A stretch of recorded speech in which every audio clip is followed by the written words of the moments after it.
Vamos a ver. Señor Jesús, te doy las gracias porque tú eres muy bueno con nosotros, porque hoy venimos a esta clase esperando, Señor, que tú nos hables a través de tu Espíritu Santo. Te ruego, Señor, que vengamos como tus alumnos, Padre, como aquel mensaje que les mandaba antes de la clase, con un corazón dispuesto a escucharte a ti. Señor, tú nos dijiste la semana pasada a través de Hebreos 1, que tú has hablado de muchas maneras y que en otro tiempo usaste a profetas para hablar, pero que en estos días, Señor, nos hablas por medio de tu Hijo Jesucristo. Y hoy venimos, Padre, con el corazón abierto a querer escucharte.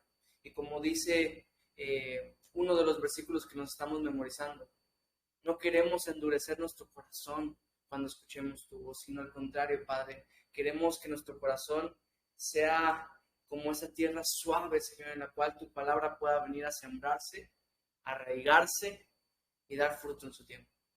Te ruego por esto en Cristo Jesús. Amén. ¿Cómo están? Oye, chica, hice la oración y aparecieron 4. Vamos a hacer otra oración. Señor, que aparezcan otros 4. Como les decía, los que puedan poner su camarita, se los agradecería mucho.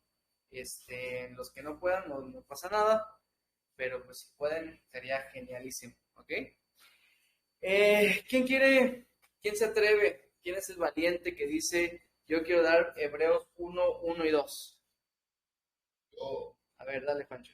Fuerte. Habiendo hablado muchas veces y de muchas maneras en otros tiempos a los padres por los profetas, en estos postreros días nos ha hablado por el Hijo, a quien constituyó heredero de todo y por quien asimismo hizo el universo. Excelente, Panchito. Excelente. Solo verte otro tiempo. Detallitos. Hebreos 2:18, que es el que vamos a ver hoy. ¿Quién se atreve? Dale, a ver. Sherry. Pues en cuanto él mismo padeció siendo tentado, es poderoso para socorrer a los que son tentados. Facilita. Papita. A ver, ahí lo vamos a ir repasando.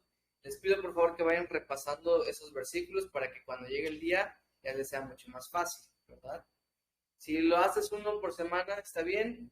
Yo te aconsejo que los vayas viendo los 6 cada semana porque tienes 6 semanas y entonces así ya te los aprendiste cuando llegues a la semana 6. ¿Okay? Pero bueno, ahí tú. La semana pasada iniciamos este estudio en el libro de Hebreos hablando de que Cristo es mejor, Cristo es mayor. Y vimos varias cosas, vimos 4,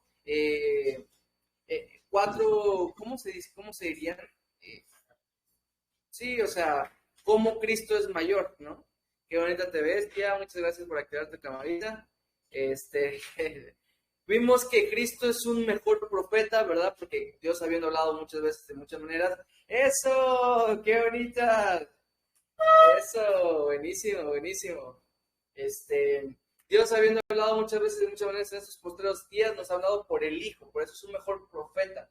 Esto nada más es un pequeño repaso, ya lo vimos y si todavía te quedan dudas, te animo muchísimo a que veas el video de la semana pasada y si todavía te quedan dudas, te animo muchísimo a que me mandes un mensajito en personal o en el grupo que tenemos y con gusto, o los domingos, todos aquí son de la iglesia, entonces me puedes así preguntar y yo con muchísimo gusto te voy a explicar porque pues para eso estamos en esta clase, para aprender, ¿ok? Cristo, mejor mensajero y también mejor mensaje. Y concluimos con Cristo es mayor que los ángeles, ¿no? Mayor que los ángeles. Y esto es importante porque acuérdense que la Biblia no fue escrita con capítulos y versículos. Esta carta de Hebreos pues era una carta que venía completa. El capítulo 2 es directamente la continuación. Yo sé que suena a pleonasmo, pero no lo es. Es la continuación en el tema incluso de lo que viene diciendo en el capítulo 1. ¿Por qué? Porque está hablando de que Cristo es mayor que los ángeles y viene hablando en el capítulo 2 exactamente de eso. Pero antes de que empecemos, ¿ok? Ya vamos a empezar con este tema.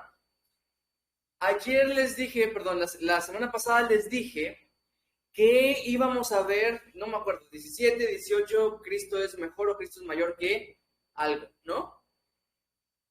Aunado a esos, Cristo es mayor que, vamos a ver también 5 grandes exhortaciones que aparecen en el libro de Hebreos, ¿ok? Y les digo porque yo sé que ustedes leyeron el capítulo y se toparon con palabras muy gruesas que a lo mejor tú dices, órale, qué difícil es esto, cómo que si nos deslizamos, cómo que si no sé qué, a lo mejor tú te topaste con esos tipo de versículos y ya estás pensando a lo mejor que hasta tu salvación se pierde o qué sé yo, porque a eso pareciera que está apuntando. Ahorita te voy a explicar lo que siempre te he explicado de la escritura. Pero es que en Hebreos, el autor de Hebreos dejó 5 grandes exhortaciones, así como esta, hay otras 4, ¿ok? Que van a estar buenísimas, cacheteadoras, para que nos animemos y quedemos así súper, o sea, discípulos on fire.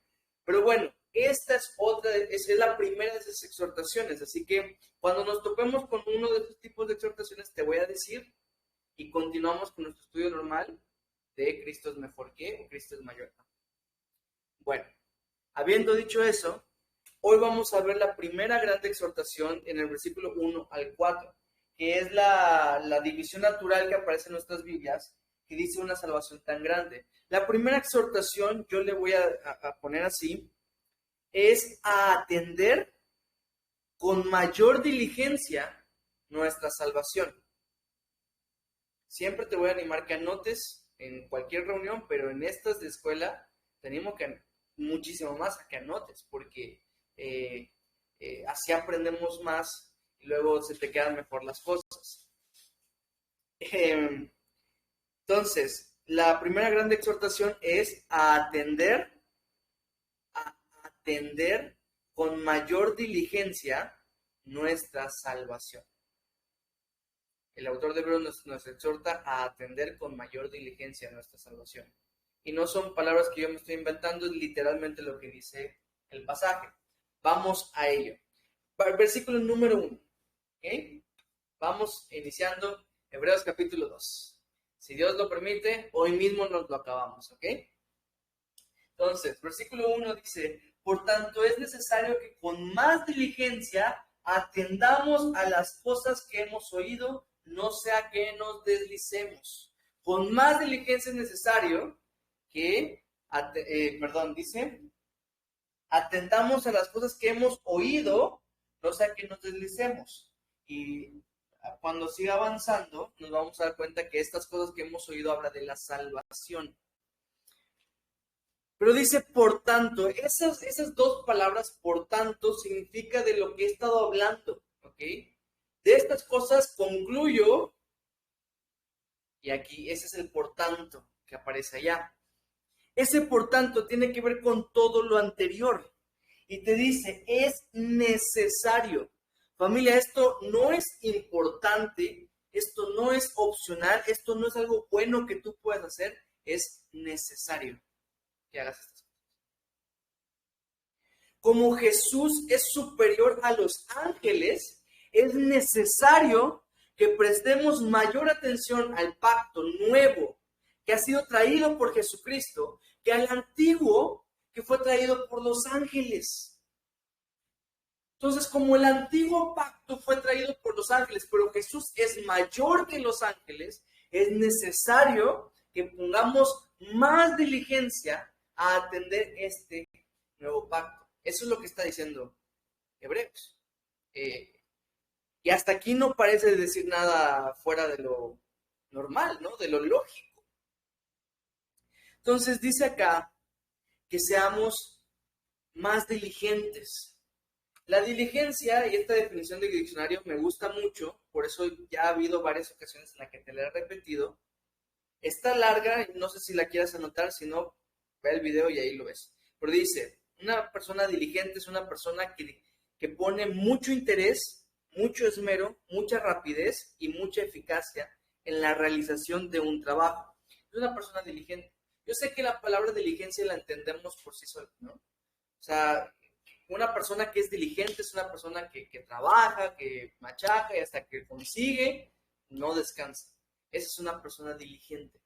Y en el caso del trabajo que está haciendo, en este caso, es en la salvación, en el camino que el Señor ha abierto para nosotros. Ahí es donde hay que mostrar más diligencia. Y dice al final, no sea que nos deslicemos. Aquí es donde parece que está enseñando el autor de Hebreos que la salvación se pierde. Porque ¿qué pasa si yo no le pongo mucha diligencia a esto? Entonces me voy a deslizar y ¿qué?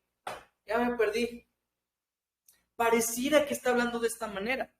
Pero familia, muchas veces ponemos a Dios como si se tratara de nosotros.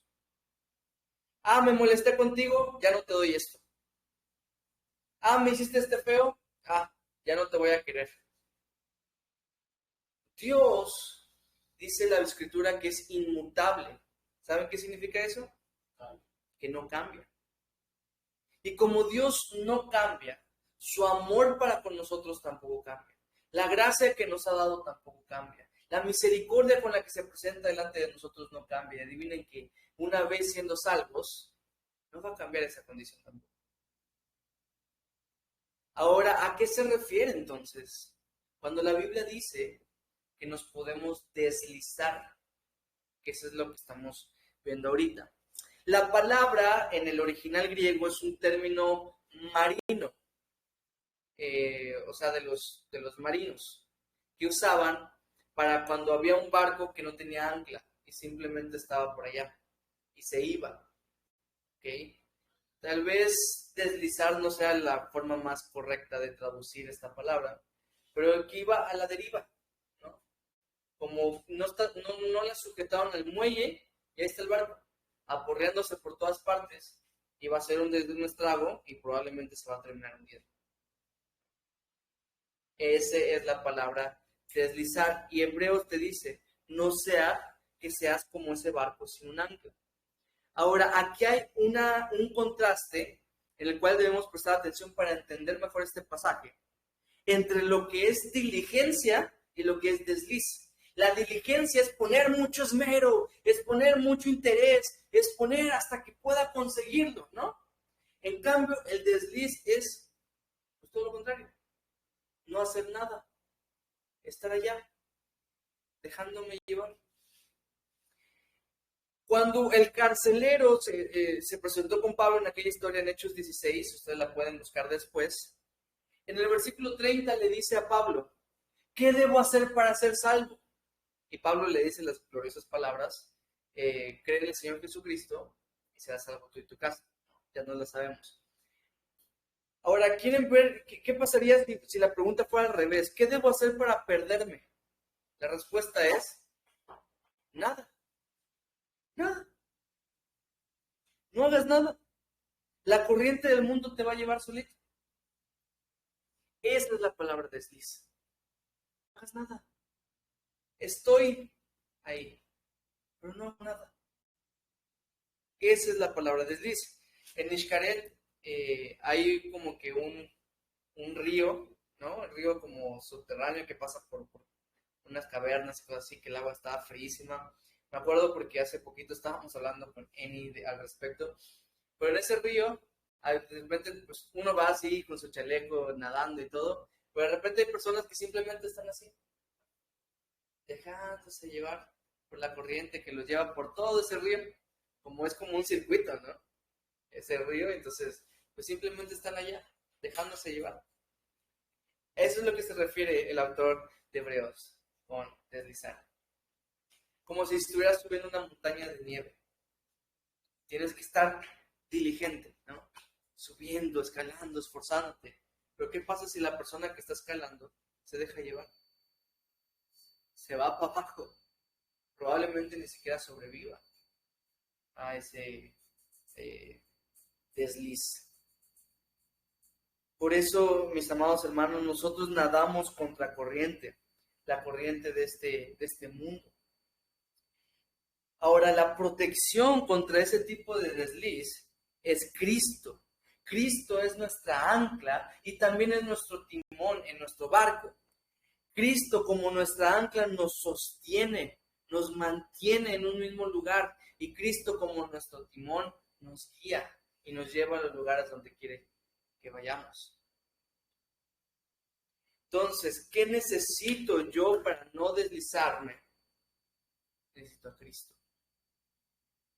Y también diligencia. La exhortación a todo esto es a atender con mayor diligencia nuestra salvación. Hay personas, amada familia, que están dentro del cuerpo, dentro de la iglesia, que no son parte de la iglesia. Ahí tuvieron otra clase con mi suegro que les decía la diferencia entre un creyente, un cristiano, el que está convertido y uno que solamente está convencido mentalmente. Hay personas así dentro de la congregación que están y disfrutan tal vez de las alabanzas, de la convivencia, de la comida, pero que no son parte del cuerpo, y no porque no queramos que sea parte del cuerpo, sino porque ellos no han decidido creer. Muchas veces venimos a Dios con nuestra propia mentalidad y nosotros, yo me quiero llevar con Dios como yo quiero llevarme con Dios y no precisamente como Dios quiere y como Dios me dice en su palabra que tengo que hacer las cosas. Ese es el problema. Esas son las personas que están deslizando, digamos, están a la deriva en la congregación. Versículo número 2, porque ya saben, nos estamos alargando, pero todo es parte de la exhortación, así que no pasa nada. Entonces dice, o sea, que nos deslicemos, porque si la palabra dicha por medio de los ángeles fue firme y toda transgresión y desobediencia recibió justa retribución, ¿cómo escaparemos nosotros si descuidamos una salvación tan grande? La primera parte hace referencia a que los ángeles fueron los que dieron la ley a Moisés. Por decirte un versículo donde aparece esto, Deuteronomio 33:2. La ley fue dada a Moisés por medio de los ángeles. Lo vimos la clase pasada, que para los judíos esta es la principal razón por la cual los ángeles son muy importantes, porque ellos creen que traen mensaje de parte de Dios. Eso es correcto, ¿no? Pero lo tienen puesto por encima de básicamente cualquier cosa excepto Dios. Pero si aún las palabras de los ángeles, los judíos la tomaban con mucha importancia y siempre procuraban obedecerla, cuanto más las palabras de Jesucristo, que sabemos que es mayor que los ángeles. Si para ellos la ley fue tan importante y la procuraban, cuanto más este nuevo pacto en el que estamos, que es por gracia, debemos procurarlo. Entonces dice el versículo 3, ¿cómo escaparemos nosotros si descuidamos una salvación tan grande, la cual habiendo sido anunciada primeramente por el Señor, nos fue confirmada por los que la oyeron? Y definitivamente, como dice, por los que la oyeron, aquí hay otro argumento más del cual descartamos a cualquiera de los apóstoles que haya escrito Hebreos, porque él habla como ellos la oyeron, nosotros la recibimos de ellos. Así que otro argumento más. Pero bueno, dice, ¿cómo escaparemos si descuidamos esta salvación tan grande? Miren, el mensaje del Evangelio es un mensaje superior, traído por una persona superior, que tiene mejores promesas incluso que el antiguo pacto, y traerá una mayor condenación si se descuida. Ahora, la palabra descuidar también parece un poco conflictiva para nosotros. Sin embargo, la palabra descuidar es básicamente desatenderla. El autor de Hebreos está exhortando a atender con mucha diligencia la salvación, y aquí te está diciendo básicamente que la estás desatendiendo. El Evangelio es superior. La ley dice a los hombres lo que deben hacer, pero el Evangelio dice lo que Dios ha hecho. Esa es la diferencia. La ley te pone a ti como que el que debes trabajar, obrar. El Evangelio te muestra la obra que Dios hizo. La ley es el conocimiento del pecado, dice la Escritura, pero por el Evangelio es el conocimiento de la salvación. Así que díganme cuál es superior. La palabra descuidar en este Hebreos 2:3 es amelezantes. Yo sé que no sabemos hebreo, pero Mateo 22, 1 al 14 narra una parábola a Jesús de unos invitados a la boda. En el versículo 5 aparece esta misma palabra y nuestra Reina Valera lo traduce como que no le hicieron caso a la invitación. Esa es la palabra de descuidar, no hacerle caso, ignorar literalmente. Significa tener la oportunidad, pero ignorarla o descuidarla. O sea que el evangelio se te presenta, se te pone enfrente. Jesús murió por ti, por tus pecados. Es una persona pecadora que está destinada para el infierno, pero Jesús vino a esta tierra a morir por tus pecados y ya pagó el precio que tú debías pagar. Y está esta oportunidad para que ahora tú recibas la salvación de parte de Dios y lo ignoras. Díganme si eso no suena a rechazo del evangelio, ¿no? O sea que el mensaje sigue siendo el mismo. Tú al evangelio puedes hacer una de dos cosas. O lo aceptas o lo rechazas. No hay medias tintas con Dios. ¿Se acuerdan? O eres frío o eres caliente, porque a los tibios los vomitaré de mi boca, dice el Señor. O sí o no.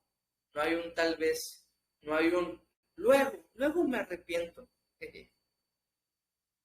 Ya no existe eso. ¿Cómo vamos a descuidar una salvación tan grande, familia? ¿Cómo vamos a no hacerle caso a esta salvación tan grande que tenemos?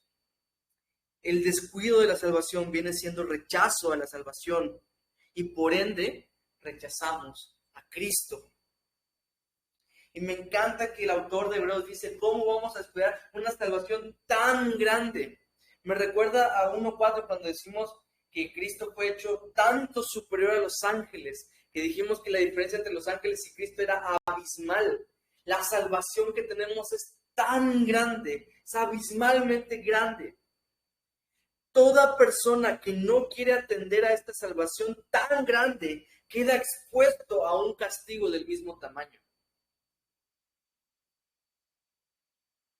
No es cosa... Les dije que eran unas grandes exhortaciones que venían de parte de Hebreos, entonces no se metan conmigo. Pero la cuestión es que aquí te está diciendo básicamente que si esta es una salvación tan grande, el castigo va a ser del mismo tamaño. Para entender qué tan grande es nuestra salvación, debemos entender también qué tan grande es nuestro problema. Acuérdense que la paga del pecado es la muerte, es el infierno. Por eso cuando evangelizamos siempre decimos que imagínate lo que hizo Jesús en la cruz, que agarró lo que tú debías pagar eternamente en el infierno y fue puesto en ese mismo momento sobre nuestro Señor Jesucristo.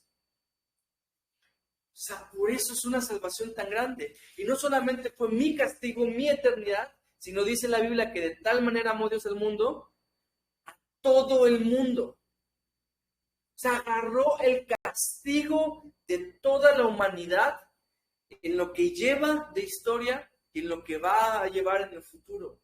Eso es el tamaño de lo que nuestro Señor padeció.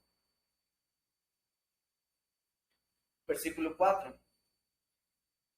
Dice que los que lo oyeron testificando Dios juntamente con ellos con señales y prodigios y diversos milagros y repartimiento del Espíritu Santo según su voluntad. Entendamos el contexto. Para los judíos, cuando alguien predicaba algo y hacía un milagro, eso era como una confirmación de que venía de parte de Dios. ¿Por qué hoy no se ven tantos milagros tan frecuentes? Bueno, acuérdense que milagros no quiere decir que la gente va a creer. ¿Cuántos milagros vio la gente en el desierto? Y aún así ninguno creyó, ninguno entró a la tierra prometida. Vieron el mar dividirse, vieron que lloviera pan todos los días, vieron que llovieron codornices, vieron que la peña sacó agua para que bebieran, vieron un lago que estaba salado y le echaron un arbolito y se hizo de repente como un tank, ¿no? En la nube que les acompañaba, la columna de fuego también en las noches. O sea, vieron demasiadas señales, el monte de Sinaí, como, y aún así no creyeron. Entonces, milagros no quiere decir que la gente va a creer. Sin embargo, para los judíos, Cuando los apóstoles y los predicadores de ese momento, evangelistas, empezaron a predicar el evangelio, lo hacían juntamente con señales y milagros para confirmar que el mensaje venía de parte de Dios. Y hoy tenemos el registro de todo eso. No que Dios ha dejado de hacer milagros. Si Dios quiere hacer un milagro en este momento, lo va a hacer porque Él es Dios. No ha perdido su poder. Pero lo que digo es que para creer tenemos aquí todo lo necesario. Aquí está enfrente de nosotros. Como una pequeña conclusión, ¿okay? La salvación es un regalo que se te ha dado para que la uses, no para que la resguardes. La salvación no es algo que vas a usar cuando llegues al cielo. Esta vida que tenemos en Cristo se vive a partir de ahora. Un versículo que complementa esto mismo que estoy diciendo lo encontramos en Filipenses capítulo 2. Miren cómo dice el versículo 12. Por tanto, amados míos, como siempre habéis obedecido, aquí Pablo les está exhortando a obedecer, no como en mi presencia solamente, sino mucho más ahora en mi ausencia. Ocupaos de vuestra salvación con temor y temblor. Y dice Pablo que se ocupen, que no mantengan la salvación como si fuera algo que ustedes guardan en el closet, ¿no? Una ropita que guardamos en el closet y no la volvemos a usar. Es una ropa que tenemos que usar todos los días, familia, y no se desgasta. La salvación no fue dado como ese amuleto que está bendecido por quién sabe quién, que cuando llegues al cielo lo vas a llevar contigo y le dices, mira, aquí tengo la salvación que me diste. Acuérdense de la parábola de los talentos. ¿Qué pasó con la persona que enterró su talento? Vino el Señor y le dijo, ¿por qué? O por lo menos lo hubieras metido en el banco, así te hubieran dado el interés.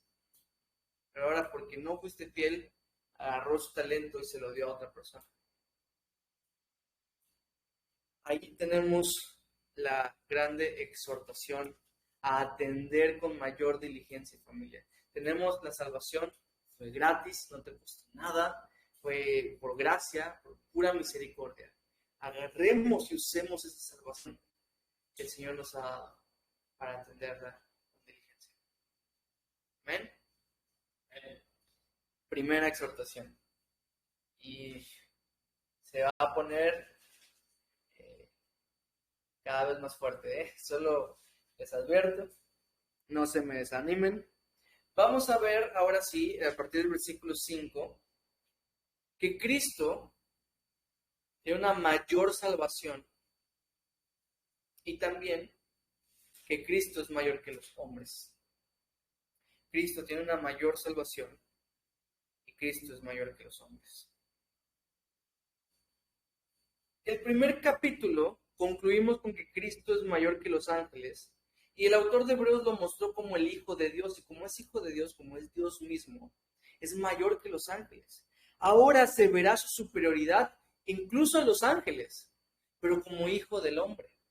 Esos son dos títulos que aparecen en la Escritura muchas veces. Hijo de Dios, se habla de su naturaleza igual que el Padre. Si se dan cuenta cuando lo vean en la Biblia, Hijo aparece con H mayúscula, igual que Dios. Dios siempre es con D mayúscula. Y cuando habla del Hijo del Hombre, hablando de Jesucristo, también aparece con H mayúscula en Hijo y H mayúscula en Hombre. Porque son títulos que tiene el Señor. Ahora, esto habla de su naturaleza de Jesús, como mi papá dijo el domingo, que es una unión hipostática, que es 100% Dios y 100% hombre. Él posee ambas naturalezas. Él es Dios y Él es hombre. Y ahorita vamos a adentrarnos para ver cómo, incluso como hombre, Jesucristo es superior. Acuérdense que esta carta, ¿cómo se llama la carta que estamos estudiando?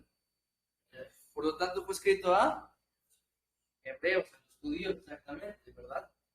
Entonces, para los judíos, Jesucristo era un mero hombre.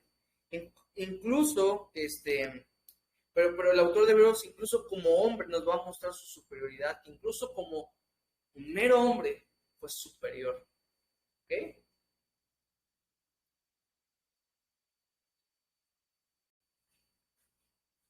me falta que esté. Bueno, versículo 5, entonces empezamos, dice, porque no sujetó a los ángeles el mundo venidero acerca del cual estamos hablando. O sea, acuérdense, la salvación es para este mundo y para el venidero. Y dice que a los ángeles no se les dio el dominio del mundo venidero. De hecho, los ángeles no tienen ningún dominio, ni sobre este mundo, ni en el venidero. El mundo actual lo gobierna Satanás. El deseo original de Dios era darle este mundo al hombre y que el hombre lo sojuzgara, dice Génesis al principio. Pero ya sabemos la historia, Satanás hace que el hombre peque, y bueno, lo tienta, el hombre pecó por su propia voluntad, pierde el dominio de este mundo y el dominio lo tiene Satanás. Satanás es el que gobierna este mundo, es el príncipe de este mundo, dice la Escritura. Y el mundo venidero lo va a reinar Cristo y lo vamos a reinar nosotros también juntamente con él. Ese se le conoce como el reino milenial.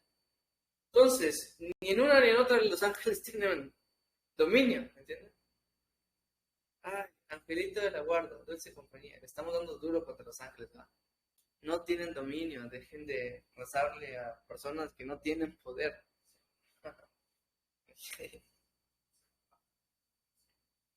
Versículo 6 dice, pero alguien testificó en cierto lugar, me encanta cómo lo dice, ¿no? Obviamente el autor de la cita que estaba diciendo, le dijo, pero por allá hay un versículo que dice lo siguiente, ¿no? ¿Qué es el hombre para que te acuerdes de él? O el hijo del hombre para que le visites. Este es el Salmo 8, lo que vamos a ver, Salmo 8 del 4 al 6. Y me encanta porque al principio habla de la insignificancia del hombre. El hombre es insignificante. ¿Qué es el hombre? Para que te acuerdes de él. O el hijo del hombre para que lo visites. ¿Te das cuenta? Este hijo del hombre aparece con H minúscula, lo cual no quiere decir que está hablando de Cristo, no es el título de Cristo. Sin embargo, aquí se está hablando de Jesús. Luego les explico eso. La cuestión es que aquí habla de la insignificante. El hombre es insignificante, pero aún así Dios se acuerda de él. El hombre carece de importancia, pero aún así Dios se preocupa de él. Dios se preocupa de nosotros. Charles Spurgeon lo decía de esta manera. Dios te ve y piensa en ti como si fueses el único objeto que existe. Así de especial eres para Dios. Así de especial eres para Dios. Como si solo se tratara de ti. Por eso David cuando escribe este salmo dice, ¿qué es el hombre para que te acuerdes de él? Como ¿por qué tenemos nosotros ese privilegio de que Dios se acuerde de nosotros y se preocupe por nosotros? Amada familia, Dios te ama. Y si no te has dado cuenta de las enormes pruebas que tenemos de eso, no sé qué más hacer contigo. Pero Dios te ama. Y el amor de Dios va a permanecer para siempre. Él mandó a su único hijo a morir por ti para mostrarte ese amor. Dice la Escritura en Romanos 8. El que no escatimó a su propio hijo, no nos dará juntamente con él todas las cosas. El hombre es insignificante y aún así Dios nos mira con ese amor tan especial. Versículo 7 dice, le hiciste al hombre un poco menor que los ángeles, le coronaste de gloria y de honra y le pusiste sobre las obras de tus manos. Y por eso es que este salmo está hablando de Jesucristo, porque se hizo un poco menor que los ángeles, se hizo forma de hombre. Y después lo coronó de gloria y lo puso sobre todas las obras de las manos de Dios. Él está por encima de toda la creación. Y hablamos de eso en la clase pasada. Me parece que muy bien. No lo voy a volver a repetir. Pero fíjense, por ejemplo, en Filipenses 2. Alguien que pueda buscar Filipenses capítulo 2 y que nos lea del versículo 5 al 8. Estoy haciendo que vayan a buscarlo porque vamos a ver dos pasajes. Filipenses. Fuerte, padre. Perdón. Filipenses 2, ¿qué? 5 al 8. Filipenses 2, del 5 al 8. Lo está leyendo mi papá.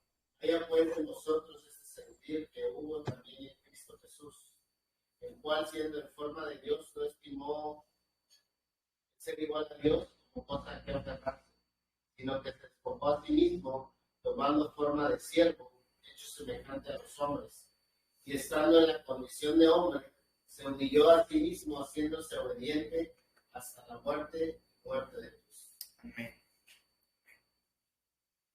La Biblia dice que Cristo se vació. Ese se despojó es la palabra vaciar. Cristo se vació a sí mismo. Tuvo que pasar por estas cosas para llegar, miren el versículo 8 como dice, todo lo sujetaste bajo sus pies, porque en cuanto le sujetó todas las cosas, nada dejó que no sea sujeto a él, a Cristo. Pero todavía no vemos que todas las cosas le sean sujetas. Como hablamos hace un ratito, todas estas cosas están sujetas a Satanás por el momento. Es un dominio momentáneo que tiene Satanás por esta tierra. Pero el diseño original, como lo dice Génesis 1:28, es que el hombre sea el que domine. Y por eso va a restaurar todas las cosas a través de Cristo para que el hombre sea el que lo termine dominando. Pero ya no un hombre que, como el primer Adán, que lo perdió, un hombre débil que no pudo mantener lo que el Señor le había dado, sino lo va a dar al postrer Adán, Jesucristo, el hombre perfecto. A partir de que Adán perdió el dominio de esta tierra, es que los animales dóciles se volvieron feroces. ¿No han visto esos videos? A mí me gusta ver de repente TikTok y he visto, no sé, personas que están acariciando y jugando con leones, ¿no? Jugando con leones, ¿no? Y de repente personas, vi un video la otra vez de un cuate que estaba bailando con un cocodrilo. Literal así lo tenía, estaba bailando con él. Y se estaba así abrazando y todo, y el cocodrilo no decía nada, ¿no? O sea, y así varios animales. Imagínense, usen conmigo un poquito su imaginación en aquel día. Reino milenial, donde dice la escritura que el león se acostará junto con la oveja. O sea, imagínense en aquel día, ¿no? Va a llegar Jazir montado a su rinoceronte, el sueño de mi infancia, ¿no? Ahí, montado así. Hola, ¿cómo estás? Aquí, ¿no? Sí, ándale, bailando con un oso, ¿no? Rascándome junto con él, ¿no? Ay, es que nada me pica. Así. Imagínense en ese momento, ¿no?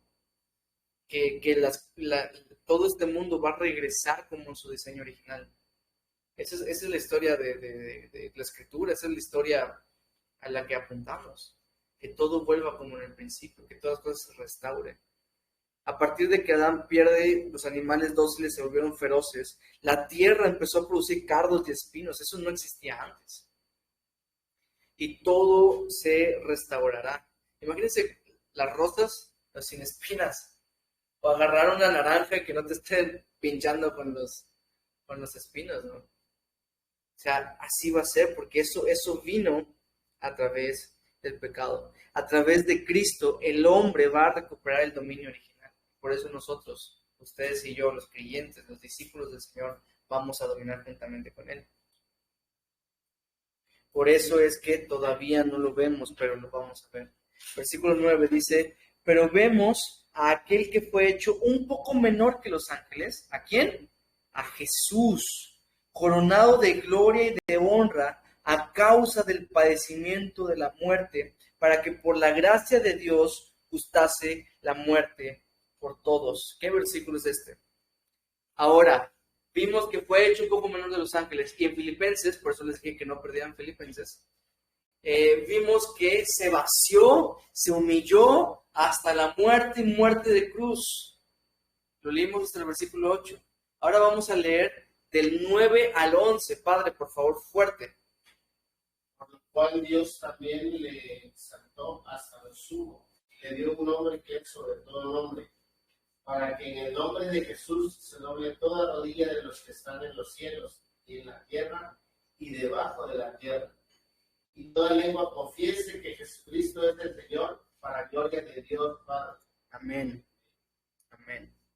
Entonces fue humillado hasta lo más bajo y ahora exaltado hasta lo más alto. Ese es nuestro Salvador. El Salvador murió como nuestro representante, como nuestro sustituto. No murió en nuestro lugar solamente, sino que de una manera figurada, y hasta pensaría que literal, se vistió de nosotros.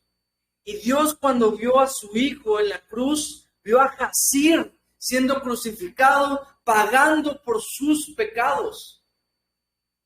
Dice 2 Corintios 5:21, que al que no conoció pecado, por nosotros lo hizo pecado, para que nosotros fuésemos hechos justicia de Dios en él. Y aquí sucedió ese glorioso intercambio, que Él se vistió de nosotros para pagar por nuestros pecados, y ahora nosotros nos vestimos de Jesús. Y cuando Dios mira a Jazir, ya no mira a Jazir, sino que mira a Jesús. Y mira a una persona limpia, mira a una persona perfecta. Detente un poco. Te mira perfecto. Yo sé que sabes que tienes errores y que tienes un montón de errores. Pero Dios ya no mira eso en ti, sino que mira a Jesucristo en ti. Esa es la salvación tan grande que tenemos. De tal manera que yo morí en esa cruz con Él. Por eso dice Pablo, que con Cristo estoy juntamente crucificado. Ya no vivo yo, mas Cristo vive en mí. ¿Por qué? Porque yo estaba ahí. Para Dios es así. Yo estaba ahí con Cristo, siendo crucificado, pagando por mis pecados, pero yo no hice eso. Yo no he pagado nada. El Señor ha sido más bueno conmigo de lo que ha sido malo. El Señor me ha dado más misericordia que castigo. ¿Cómo pasó? ¿En qué momento? Bueno, en Cristo. Todos nuestros pecados han sido pagados en Cristo. Ahí fueron, en la cruz gloriosa de nuestro Señor Jesucristo. Y ahora nos vestimos nosotros de su justicia. Por eso dice este pasaje que se hizo pecado y nosotros se nos hizo justicia. Ahora somos justos en Él, no en ti. Por eso es absurdo que tú vengas a Dios mostrándole tus justicias. Mira, Señor, leí la Biblia, bendíceme. Mira, Señor, atendí a la clase. ¿Qué justicia va a hacer que Dios diga, no, ahora sí, toma, mijo, 100 pesos, ¿no? ¿Qué cosa va a hacer que tú sorprendas a Dios? Porque ya no venimos con nuestras propias justicias, ya no venimos con nuestras propias obras. Ahora, cuando yo me presente delante del Padre, yo no le voy a decir, Señor, mira que en tu nombre hicimos milagros. Eso le dijeron, ¿te acuerdas? En tu nombre profetizamos, en tu nombre echamos fuera demonios. Y Jesús les dijo, apartados de mí, hacedores de maldad. No hicieron cosas malas, pero para Cristo, por cuanto esas obras estaban manchadas de pecado, no las aceptó. Les dijo, nunca os conocí. Cuando yo me presente delante del Padre, vendré humillado, reconociendo su obra en la cruz. Porque su obra es la que satisface la ira de Dios.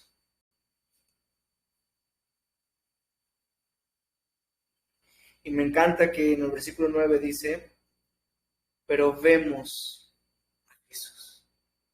Me encanta porque investigando el verbo en el original, habla de un ahora. No dice, pero vamos a ver. Dice, vemos a Jesús. Vemos a Jesús ahora como continuamente. Hoy puedo y tengo la dicha de que el velo se rasgó en dos y que ahora puedo ver a Jesús cara a cara. Versículo 10. Porque convenía a aquel por cuya causa son todas las cosas y por quien todas las cosas subsisten, que habiendo de llevar muchos hijos a la gloria, aquí estamos tú y yo en la fotografía, ¿viste? perfeccionase por aflicciones al autor de la salvación de ellos. Ahora, ¿qué está diciendo este pasaje? Bueno, para empezar dice que convenía, porque para conseguir nuestra salvación tenía que padecer nuestra muerte. Por eso es que convenía que se fuera perfeccionado por medio de las aflicciones, porque tenía que sufrir, tenía que morir como nosotros. Es nuestro cordero sustituto. No podíamos ser salvados por su vida impecable. Su muerte sustituta era una necesidad absoluta para nosotros. O sea, que Jesús no hubiese pecado, no iba a ser suficiente. Tenía que ese cordero sin mancha morir por nosotros. Por eso dice, convenía. Pero me encanta que dice el autor de la salvación. ¿Vieron esa frase tan bonita? Que Cristo es el autor de nuestra salvación. Y yo creo que esta es lógico. Pero autor también puede ser traducido como capitán. Jesús, Él es el capitán de nuestra salvación. Y esta definición, sin lugar a dudas, nos lleva a muchas cosas, ¿no? A pensar muchas cosas. Por ejemplo, Él como capitán hace todos los arreglos para la marcha. Igualmente, para que nosotros avancemos como cristianos, como creyentes, como discípulos, Jesús hace todas las cosas, prepara todas las cosas para nosotros. Acuérdense, ¿no? Todo obra para bien. Él prepara todas las cosas. Como capitán, Él da las órdenes a sus tropas. Ahí estamos nosotros, porque Él también nos ha dado mandamientos. Como capitán, Él es ejemplo para sus hombres. Todo capitán, o bueno, esa es como la regla general, hay excepciones a la regla. Pasaron primero por no sé cómo se les llama, los rangos, ¿no? Cabos, todo eso, ¿no? Pasaron por todos los niveles hasta llegar a capitán. Jesús es nuestro mayor ejemplo también. Como capitán, anima a sus hombres, ¿no? O sea, es una característica de nuestro Señor Jesucristo, que nos anima a seguir. Y por último, como capitán, recompensa a sus tropas. Y Jesús recompensa a sus discípulos también. Precisamente, familia, cuando actuamos como si no tuviésemos capitán, es cuando nos deslizamos, cuando andamos a la deriva. Pero ya no podemos andar a la deriva, porque tenemos un capitán en nuestro barco, y ese capitán es Cristo.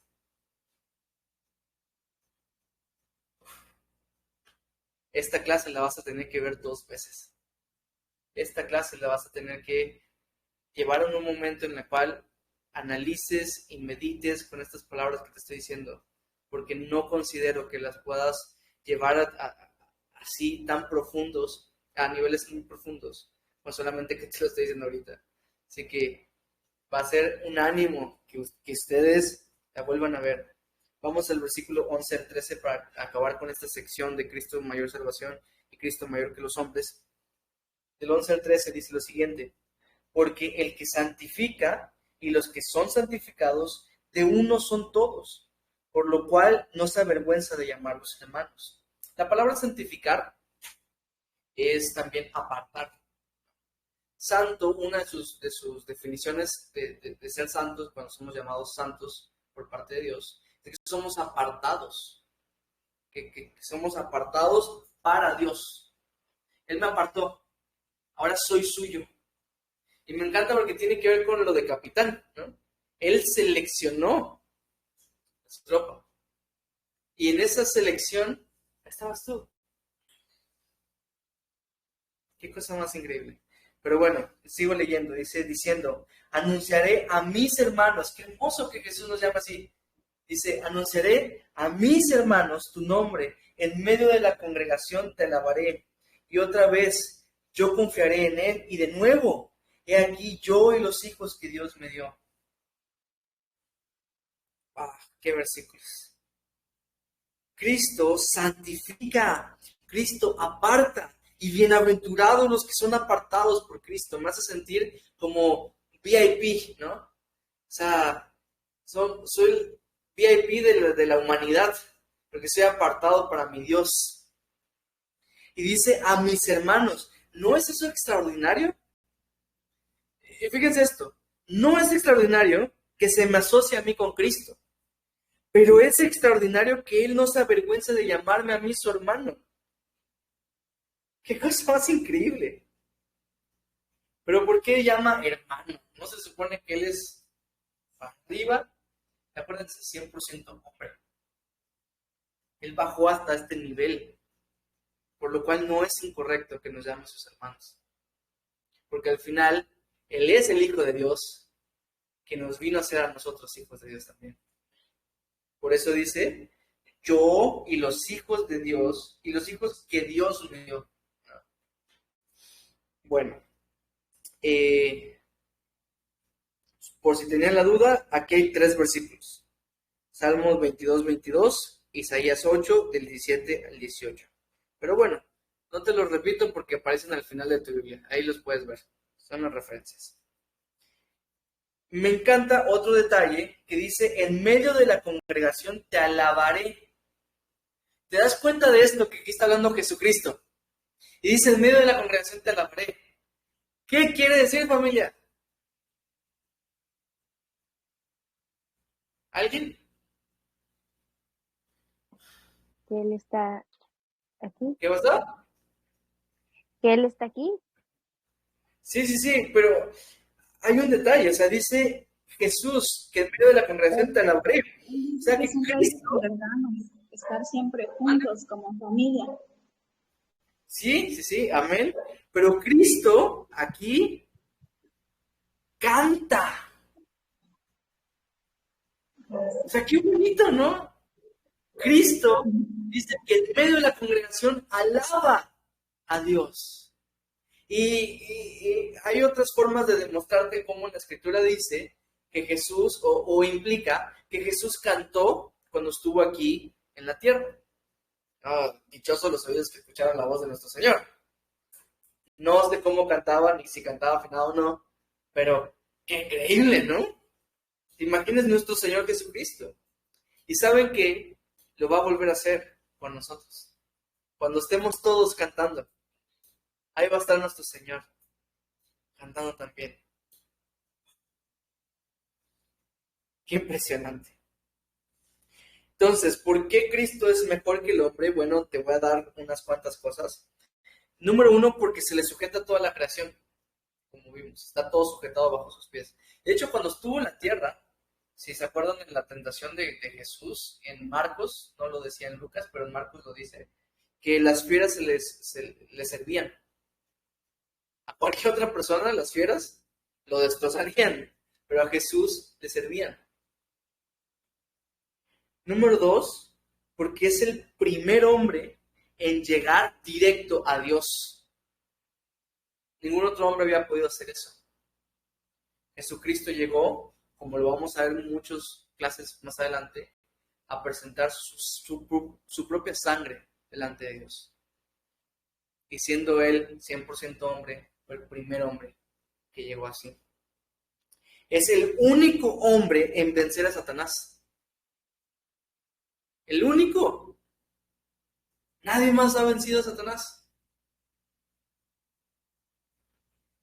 El único también en identificarse con toda la humanidad en sus debilidades.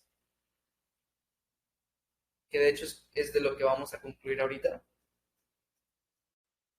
Pero, o sea, como hombre se puede identificar con toda la humanidad. Como Dios puede socorrer a toda la humanidad. Increíble, ¿no?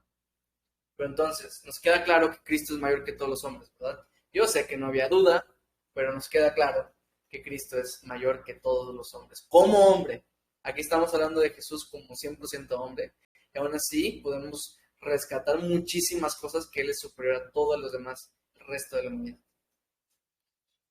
Como decía Napoleón Bonaparte, Jesucristo no es un mero hombre. Si tienen duda, ahí después se los mando. Vamos a concluir ya, últimos versículos. Yo sé que se ponen tristes porque querían más de esta clase. Mentirosos, pero bueno, Número 7. De esos, Cristo es mayor que.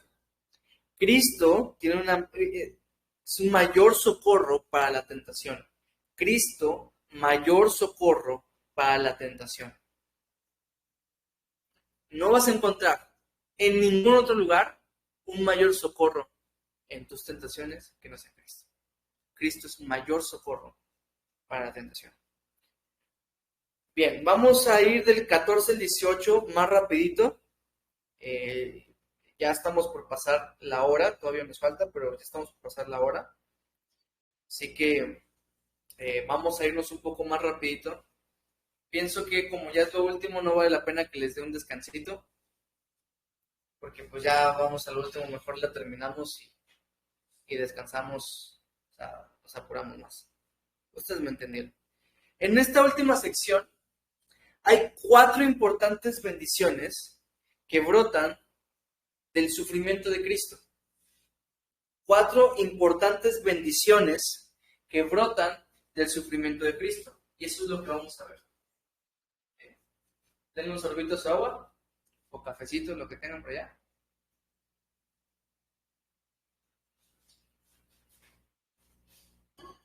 Su coca para el calor, porque está haciendo un calor. ¡Ja! Y vamos a empezar, ¿ok? Número 1. La destrucción de Satanás. La destrucción de Satanás. Y con eso vamos a empezar el versículo 14. ¿Estamos allá, familia?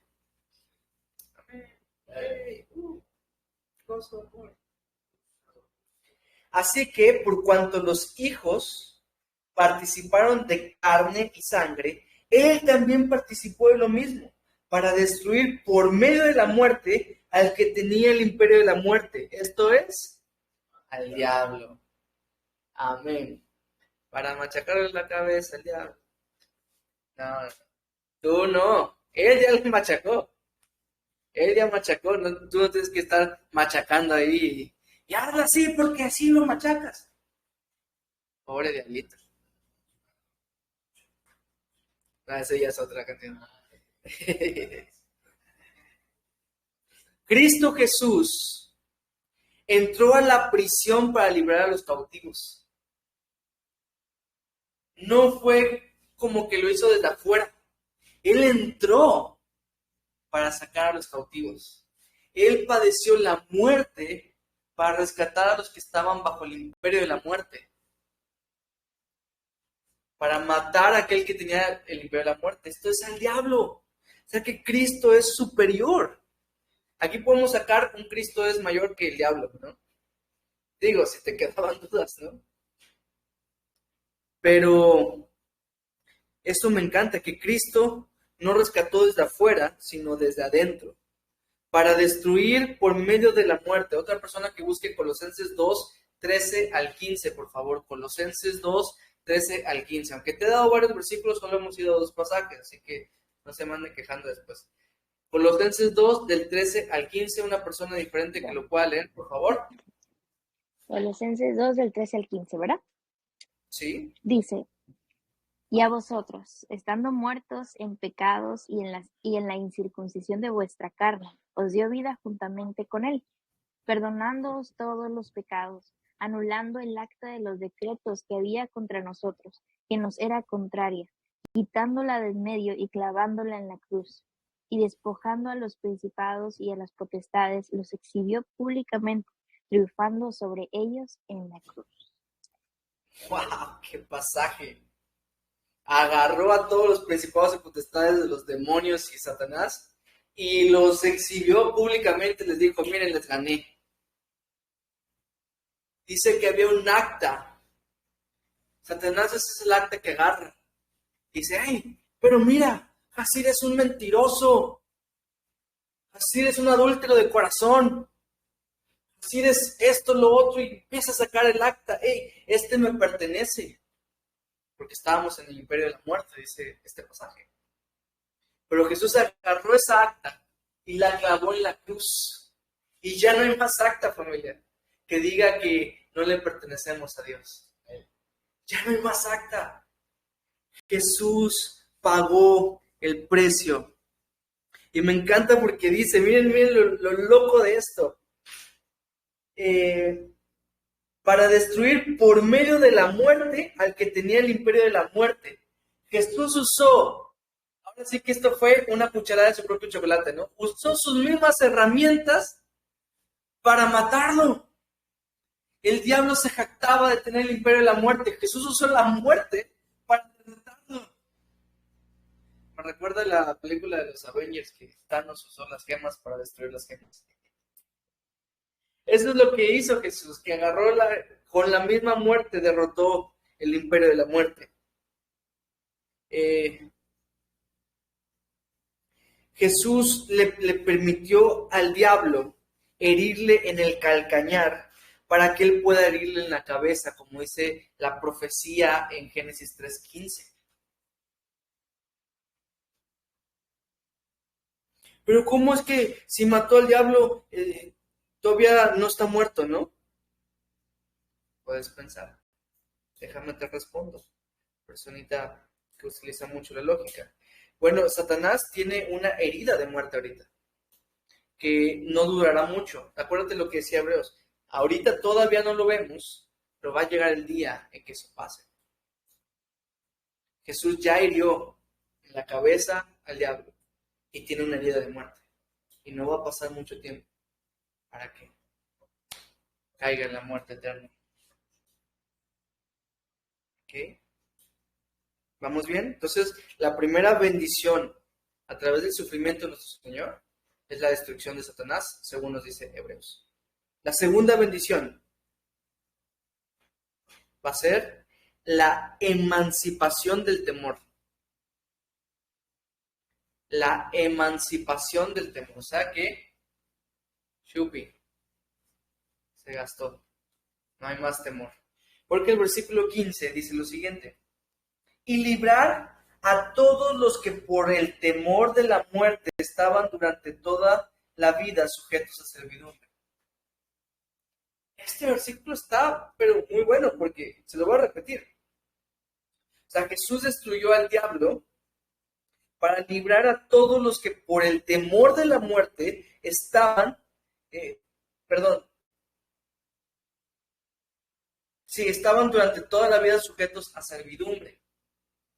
Porque temíamos a la muerte, le servíamos. Toda la vida. Así fue. O sea que el sufrimiento de nuestro Señor también nos vino a librar de ese temor. El temor de la muerte reina como un tirano en la humanidad. Algunos intentan hacer las paces con ella llamándole su amiga. Y le siguen y son devotos seguidores de la muerte. ¿Por qué pasa eso? ¿Por qué tienes miedo a la muerte? Es algo que es común entre toda la humanidad. Ahora, los discípulos ya no le tememos a la muerte. Puede ser que le temamos a morir, ¿no? Pero ya no en sí a la muerte como este imperio que nos gobierna. Puede ser porque es parte de nuestra humanidad que a lo mejor te dé miedo. Morir en algún accidente, o no sé, cualquier otro tipo de muerte. Pero morir no nos da miedo, porque sabemos que la muerte es una etapa, la muerte es un paso, es la puerta de acceso a la siguiente vida. Entonces no le tenemos miedo a la muerte, y ese temor ya no nos reina. No porque es nuestra amiga ahora, sino porque es un enemigo derrotado por el Señor. Aquellos que son amigos de la muerte y le sirven y todo. No. Aquí te va otro Cristo es mayor que. Cristo es mayor que la muerte. Si quieres también anotarlos, los plus. Esto sería como cuando en consejería decíamos 7.1 y 7.2. Pero bueno, la cuestión es que Cristo es mayor que la muerte. También por si te quedaban dudas. Ahora la muerte sirve para el propósito de Dios en la vida del creyente. O sea, ahora la que nos sujetaba en servidumbre es la servidumbre de Dios. le hizo su siervo para que cumpla el propósito divino. No es el final de la vida, es simplemente el paso a la vida con Cristo. Amén. Versículo 16 dice, porque ciertamente no socorrió a los ángeles. Les digo que estos están relacionados, o sea, el autor de Hebreos enseguida, o sea, inició poniendo a Jesús en el puesto más alto. Me encanta esta carta, cómo inicia, poniendo a Jesús, o sea, Hebreos. ¿Piensan que los ángeles son lo mejor de lo mejor? Aquí te presento a alguien que es mejor, que es Jesucristo. Y lo reitera y lo reitera y lo reitera. Pero dice, porque ciertamente no socorrió a los ángeles, sino que socorrió a la descendencia de Abraham. ¿A quién estaba dirigida la carta? A los judíos. ¿Quiénes se identifican como la descendencia de Abraham? Los judíos. Ahora, ¿esto quiere decir que solamente va a socorrer a los judíos? No, porque como dice, por ejemplo, porque esto también es algo que se repite en varias partes de la Escritura, Gálatas 3:7, dice que ahora nosotros somos la descendencia de Abraham. Es nuestro padre Abraham también. Y no porque seamos judíos ahora, sino porque como Abraham es el padre de la fe y nosotros ahora actuamos por fe, también es nuestro padre, porque seguimos de alguna manera las pisadas de Abraham al actuar en fe, al creer en Jesucristo, al creer en Dios. Entonces, esa es otra forma en la cual nos está poniendo a nosotros como superiores a los ángeles. No sé si ya se dieron cuenta, que a pesar de que dijo que somos un poco inferiores a los ángeles, en realidad nos ha puesto el autor de Hebreos muy por encima de los ángeles. Jesús no murió por los ángeles. Los ángeles no van a reinar el reino venidero. Y ahora dice que no socorrió a los ángeles, sino a nosotros. O sea, también el hombre viene a ser mayor que los ángeles. Así que, por última vez, dejen de rezar los ángeles. Los ángeles te deberían rezar a ti, ¿no es cierto?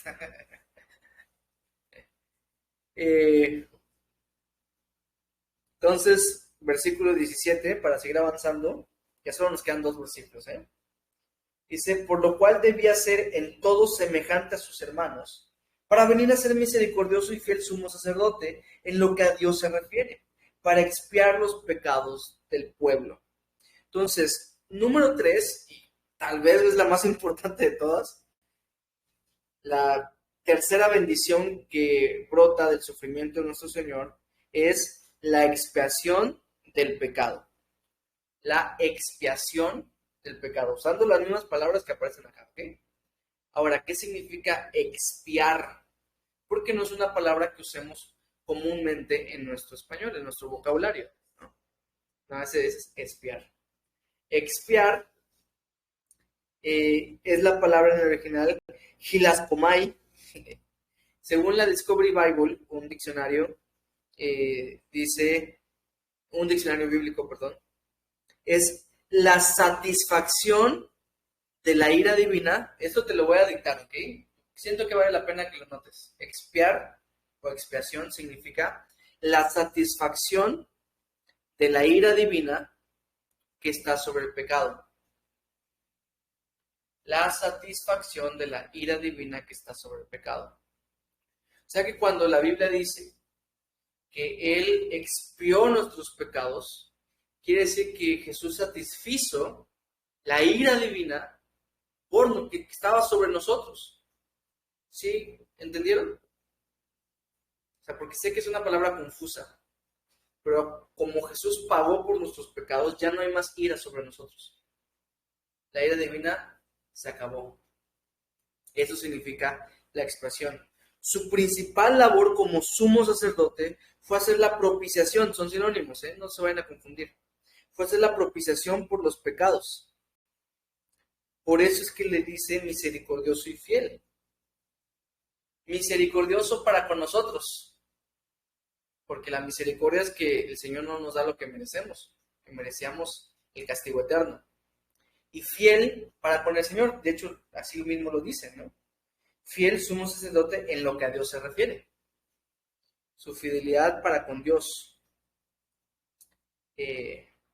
Sí.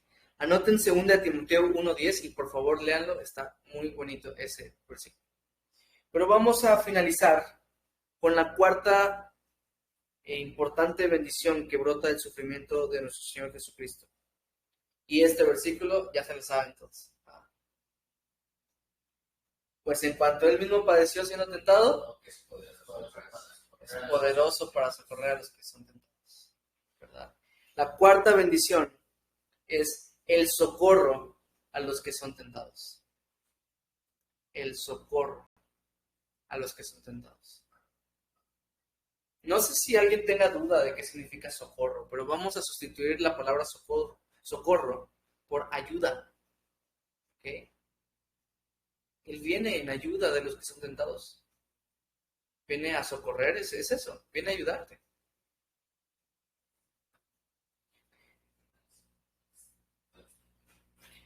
Algunos se preguntan si Cristo fue realmente tentado, porque dicen, él soportó la tentación, pero porque Él es Dios, y se olvidan del hecho de que Él es 100% hombre. Su tentación no solamente fue real, familia, no solamente fue real, sino que miren cómo es el versículo. Dice que padeció siendo tentado. Nuestro Señor sufrió las tentaciones que recibía. Su tentación no solamente fue así como que, ¿y qué? Soy Dios. No, Él sufrió por esas tentaciones. Muchas personas son tentadas, pero no sufren por la tentación. Entre más seguimos a Cristo, en teoría, más deberíamos estar sufriendo las tentaciones. Entre más amamos a nuestro Señor, más insoportables se vuelven las tentaciones. Y más insoportable se vuelve y hasta asqueroso, desagradable, el pensar siquiera en caer en algún pecado. Nuestro Señor nos da este ejemplo también. El no creyente, ¿verdad? El que no sigue a Jesús, cuando empieza a sufrir la tentación, prefiere ceder. Y cede. Disfrutan del anzuelo que les atrapa, sin pensar en las consecuencias. Sin embargo, nosotros debemos seguir su ejemplo y sufrir las tentaciones. Entonces, 4 bendiciones. La destrucción de Satanás, la emancipación del temor, la expiación del pecado y el socorro a los que son tentados. Vamos a concluir toda esta enseñanza con 2 ventajas del creyente sobre las tentaciones. Ya que estamos hablando de esto y me parece importante. No va a ser la última vez que hablemos de la tentación, por lo cual no voy a profundizar demasiado, pero ya que estamos mencionándola ahorita, me parece necesario que hablemos de estas 2 ventajas que tenemos ahora nosotros por encima de las demás personas en cuanto a las tentaciones. Número 1, tenemos el ejemplo de Cristo siendo tentado. Tenemos el ejemplo de Cristo siendo tentado. Este domingo mi papá hizo un estudio sobre la tentación de Jesús en Lucas capítulo 4. Tenemos los ejemplos y la tentación en el desierto no fue la única tentación que tuvo Cristo. Lean los evangelios, lo tentaron varias veces. Básicamente los judíos cuando venían y le preguntaban cosas eran para tentarle. Básicamente cuando, en varias oportunidades, no sé, cuando después de hacer la alimentación de los 5,000 y toda la gente empezó a decir que él era el rey, que él era el Mesías y que él los iba a librar de Roma. Y Jesús ahí tuvo una tentación, pues. ¿Sí? ¿Para qué pasó el sufrimiento? Ya soy rey, venga. Pero el Señor se escapó. O sea, nuestro Señor Jesucristo, es más, en el huerto de Getsemaní, imagínense cómo estaba la tentación de Jesús, que por el estrés sudó sangre, de saber que iba a ser a pagar por nuestros pecados. Así que tenemos su ejemplo. Los que no son creyentes no leen la Biblia, familia. No conocen del ejemplo de nuestro Señor. Nosotros tenemos ese modelo para seguir sus pisadas. Ahora, otra ventaja, la segunda ventaja, es que tenemos la ayuda de Cristo al ser tentados. Tenemos la ayuda de Cristo al ser tentados. O sea que ahora en tus tentaciones, déjame decirte que no estás solo, no estás sola. 1 Corintios 10:13 dice, no os ha sobrevenido ninguna tentación que no sea humana, pero fiel es Dios, que no nos dejará ser tentados más de lo que podéis resistir, sino que dará también juntamente con la tentación la salida para que podáis soportar. 1 Corintios 10:13 lo tendrías que anotar, subrayar y memorizar, porque es una promesa divina que tienes junto con cada tentación. El Señor ha prometido poner una salida. O sea, que cada vez que entres al cuarto de la tentación, siempre va a haber una puerta de escape.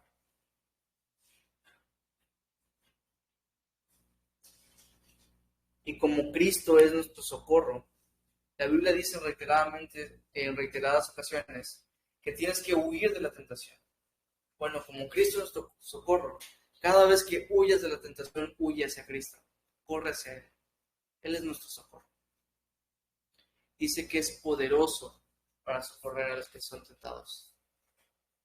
Así que no te desanimes cuando la tentación venga. Vamos a dejar hasta aquí, familia. Gracias a Dios pudimos ver todo el capítulo. Te dejo de tarea que leas el capítulo 3. Ya sabes. Aquí no va a haber cómo yo pueda corroborar esto. Voy a apelar siempre a tu honestidad y sinceridad. Pero lee el capítulo 3 esta semana para que la próxima semana no vengas en blanco a la clase, sino que ya tengas como el contexto de lo que se va a hablar y sea más fácil para nosotros fluir a través de eso. Los que se están memorizando los versículos 1 por semana, pues ya toca el 3:15. También está muy sencillo. ¿Alguien ya se lo aprendió?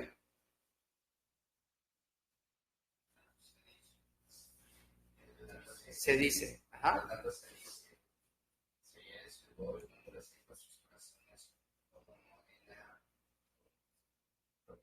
Medio turbio, pero muy bien.